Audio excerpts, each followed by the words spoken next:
बिलाल तैश में आ चुका है और कहता है कि आखिर ये क्या मसला है। तुम्हें समझ क्यों नहीं आ रही है कि ईमान के बारे में इस तरीके से बात करना तुम्हारे लिए कितना कितना मुज़र साबित हो सकता है। जिसको सुनकर वो कहता है कि तुम भी एक बात याद रखना कि मैं कतई तुम्हें इस हाल पर नहीं छोड़ूंगा। मैं कभी भी ईमान को किसी और का होता हुए नहीं देख सकता। ये बात तुम भी बड़े अच्छे तरीके से जानते हो। यानी कि पूरे हरदर्मी के साथ तैमूर इस बात का ऐलान कर रहा है।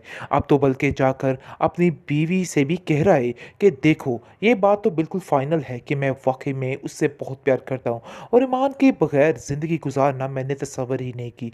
अगर तुम्हें बुरा लगता है तो लग जाए, मुझे इन सब चीज़ों से कोई भी परवाह नहीं है। मैं आज सरेआम इस चीज़ का ऐलान करता हूँ कि मैं ईमान से वाकई में बहुत ज़्यादा प्यार करता हूँ। जिस पर ज़ारा कहती है कि इस बात का मुझे शक तो पहले ही था, बल्कि इस चीज़ का यकीन था, लेकिन जानबूझकर झूठ पे झूठ तुम बोलते रहे और मैं भी तुम्हारे झूठों पर पर्दा डालती रही। लेकिन अब ऐसा नहीं होगा। अब जो कुछ तुमने लिया है सबसे, अब तुम्हें इन सब चीज़ों का हिसाब देना होगा। साफ साफ बात है कि अब देखना ईमान तुम्हारा हश्र क्या करती, तुम्हारे हलक से भी ये सारा कुछ निकाल कर बाहर फेंकेगी। जिसको सुनकर वो कहता है कि मैं उन दोनों को बड़े अच्छे तरीके से निपट लूंगा। मुझे पता है कि तुम्हारे भाई को किस तरीके से हैंडल करना है। वो जो चाह रहा है ना वैसा कुछ भी नहीं होने वाला। मैं उसकी ज़िंदगी इतनी वबाल कर दूंगा कि वो याद रखेगा कि अपनी इस पोस्ट पर रोएगा बैठ के और टस्मे बहाएगा कि आखिर मैंने ये फील्ड क्यों चुनी, क्यों ये सब कुछ हुआ। जिस पर ज़ारा कहती है कि तुम उसको इतना लाइट नहीं ले सकते हो। तुम जो कुछ उसके बारे में सोच रहे हो ना, सरासर गलत है। मैं तुम्हें कतई इस चीज़ की इजाज़त नहीं दूंगी। वो बिलाल को साफ साफ कहती है, बिलाल इन लोगों के चुंगल से निकल आओ, क्योंकि तुम नहीं जानते ये कितने ख़तरनाक हैं और तुम्हारे बारे में क्या क्या प्लान किए हुए हैं।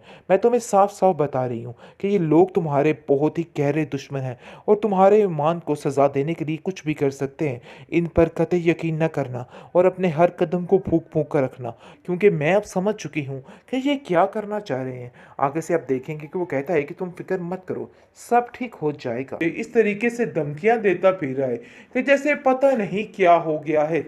आगे से आप देखेंगे कि वो भी उसको साफ साफ कह देती है कि देखो मेरी बात तुम भी याद रखो, इन धमकियों से डरोगे तो खुद ही पछताओगे। लेकिन इस दफा फिर ज़ारा वही हरकत कर रही है। अपनी खुदगर्जी की खातिर हर चीज़ को दांव पे लगाना चाहती है और बस चाहती है कि बस जो वो कह रही है वैसा ही हो जाए। कुछ तो ऐसा हो कि तैमूर उसके साथ मिल जाए और उसका हो जाए। लेकिन ये इसकी बहुत बड़ी बेवकूफ़ी है, क्योंकि तैमूर इसका सगा कभी नहीं हो सकता है।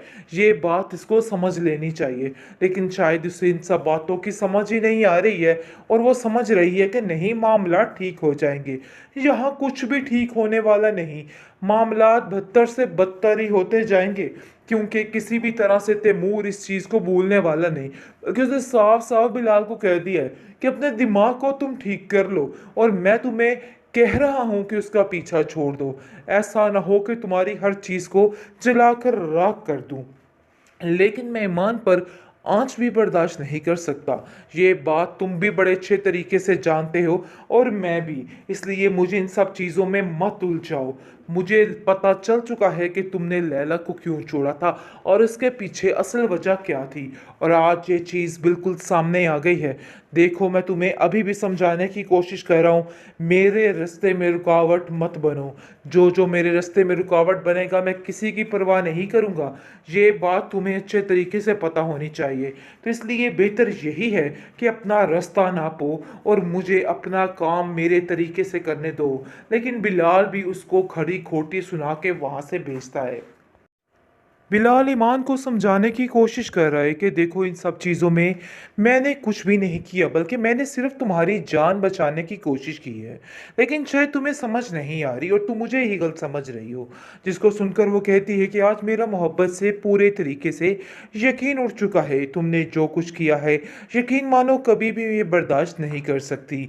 इतना बड़ा धोखा किया है कि मैं ज़िंदगी भर इन सब चीज़ों को नहीं भूल सकती हूँ। लेकिन जी आप देखेंगे कि ईमान की इन बातों ने बहुत ज़्यादा दिल परेशान करके रख दिया है इस बेचारे बंदे का, और वो भी काफ़ी परेशान है और कहता है ईमान तुम फिक्र मत करो, बहुत जल्द सारे मामला ठीक हो जाएंगे। देख लेना, मैं बहुत जल्द सारे मामलात को खुद हैंडल करूँगा।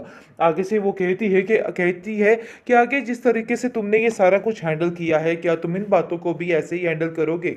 मैं खुद बहुत ज़्यादा परेशान हूँ। लेकिन जी दूसरी तरफ तैमूर जो है वो पागल हो चुका है, सबको कहता फिर रहा है कि खबरदार किसी ने ईमान को कोई नुकसान पहुंचाने की कोशिश की। वो आ जाता है बिलाल के पास और कहता है कि अपने दिल से उसका ख्याल तक निकाल दो, क्योंकि ये बात मैं हरगिज़ बर्दाश्त नहीं करूँगा। और तुम्हें बता रहा हूँ कि अपने आप को ठीक कर लो और उससे दूर रहो। जिस पर बिलाल कहता है कि शायद तुम्हारा दिमाग खराब हो चुका है, पता नहीं क्यों फजूल और ऊट पटांग सी बातें कर रहे हो। ऐसा सोचना भी मत। हाँ, मैं जानता हूँ कि तुम मुझसे बड़े हो, लेकिन इसका मतलब ये नहीं है कि मैं तुम्हारे लिहाज सब खत्म कर दूंगा। दूसरी तरफ ज़ारा, जिसके दिल में कहीं ना कहीं मोहब्बत पैदा हो चुकी है अपने भाई के लिए, और वो कहती है कि मैं किसी भी तरह से उन लोगों को नुकसान नहीं होने दूंगी, चाहे जो मर्जी हो जाए, क्योंकि वो जान चुकी है और देख चुकी है मामलात को कि किस तरफ सरगर्म मामलात हो चुके हैं और हर चीज़ पेचीदा होती हुई नज़र आ रही है।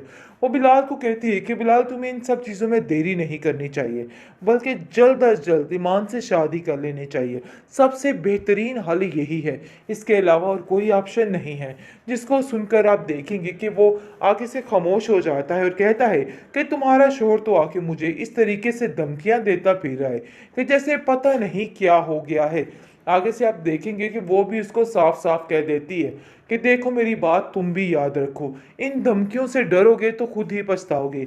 लेकिन इस दफा फिर ज़ारा वही हरकत कर रही है, अपनी खुदगर्जी की खातिर हर चीज़ को दांव पे लगाना चाहती है और बस चाहती है कि बस जो वो कह रही है वैसा ही हो जाए। कुछ तो ऐसा हो कि तैमूर उसके साथ मिलकर उसका हो जाए। लेकिन ये इसकी बहुत बड़ी बेवकूफ़ी है, क्योंकि तैमूर इसका सगा कभी नहीं हो सकता है।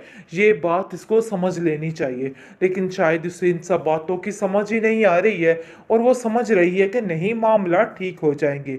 यहाँ कुछ भी ठीक होने वाला नहीं, मामलात बदतर से बदतर ही होते जाएंगे, क्योंकि किसी भी तरह से तैमूर इस चीज़ को भूलने वाला नहीं। क्योंकि उसने साफ साफ बिलाल को कह दिया है कि अपने दिमाग को तुम ठीक कर लो और मैं तुम्हें कह रहा हूं कि उसका पीछा छोड़ दो।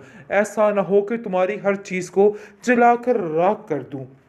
लेकिन मैं ईमान पर आँच भी बर्दाश्त नहीं कर सकता। ये बात तुम भी बड़े अच्छे तरीके से जानते हो और मैं भी। इसलिए मुझे इन सब चीज़ों में मत उलझाओ। मुझे पता चल चुका है कि तुमने लैला को क्यों छोड़ा था और इसके पीछे असल वजह क्या थी, और आज ये चीज़ बिल्कुल सामने आ गई है। देखो, मैं तुम्हें अभी भी समझाने की कोशिश कर रहा हूँ, मेरे रास्ते में रुकावट मत बनो। जो जो मेरे रास्ते में रुकावट बनेगा मैं किसी की परवाह नहीं करूँगा। ये बात तुम्हें अच्छे तरीके से पता होनी चाहिए। तो इसलिए बेहतर यही है कि अपना रास्ता नापो और मुझे अपना काम मेरे तरीके से करने दो। लेकिन बिलाल भी उसको खरी खोटी सुना के वहाँ से भेजता है।